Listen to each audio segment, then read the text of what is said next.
ঘুম থেকে উঠেই ১ কাপ চা হাতে নিয়ে বেরিয়ে পড়লাম আমার ফার্মের দিকে।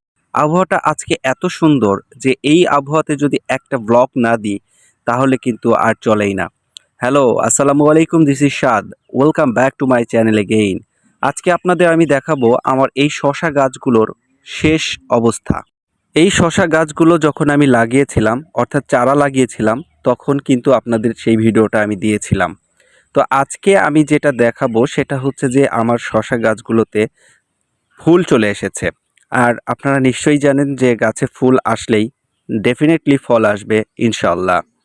গাছগুলো ভালোভাবে খেয়াল করতেই চোখে পড়ল অনেকগুলো কলা গাছের পাতা গাছগুলোর ওপরে ছায়ার মতো কাজ করছে। অ্যাকচুয়ালি এটা গাছের জন্য যেমন উপকারী তেমনই ক্ষতিকর। কেননা যদি সূর্যের আলো গাছগুলোতে প্রপারলি না পায় তাহলে গাছগুলো বেড়ে উঠবে না এবং পর্যাপ্ত যে ফলন সেইটা হবে না।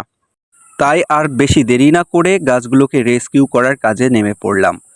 অনেকগুলো ফুল বের হয়েছে গাছগুলোতে।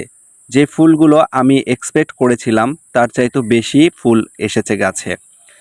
এখানে দেখছি যে একটি সমস্যা, সেটা হচ্ছে সাজিনা গাছের ডালপালা। এগুলো খুব দ্রুত বড় হয়ে গাছগুলোকে আমার বন্দি করে ফেলেছে একরকম। তাই পাতাগুলো যত সম্ভব আমি ভেঙে দিব যাতে এখানে পর্যাপ্ত আলো বাতাস পৌঁছাতে পারে। তো ভিডিওটা আপনারা দেখতে থাকুন আর লাইক কমেন্ট শেয়ার করতে থাকুন। আশা করি আপনাদের ভালো লাগবে। দীর্ঘ ৩৫ দিন পর আমার গাছের এই সার্বিক অবস্থাটা আপনাদের আজকে দেখাচ্ছি। ৩৫ দিন ধরে এই গাছগুলোর পরিচর্যা আমি করে আসছি। ফাইনালি আজকে আমি অবজার্ভ করলাম যে ম্যাক্সিমাম গাছগুলোতে আমার ফুল চলে এসছে।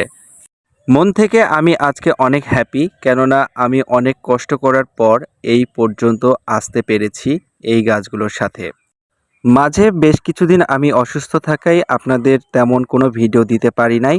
তো ভিডিওটা আজকে আমি বেশি বড় করব না। আজকে ভিডিওটা এই পর্যন্তই রাখবো। আর দেখা হবে আপনাদের সাথে নেক্সট কোনো আরেকটি ভিডিও নিয়ে। তো সেই পর্যন্ত আপনারা সবাই ভালো থাকবেন, সুস্থ থাকবেন আর আমার জন্য সবাই দোয়া করবেন যেন আমি নেক্সট টাইম আপনাদের আরও অনেক ভালো ভিডিও উপহার দিতে পারি। টাটা, আল্লাহ হাফেজ।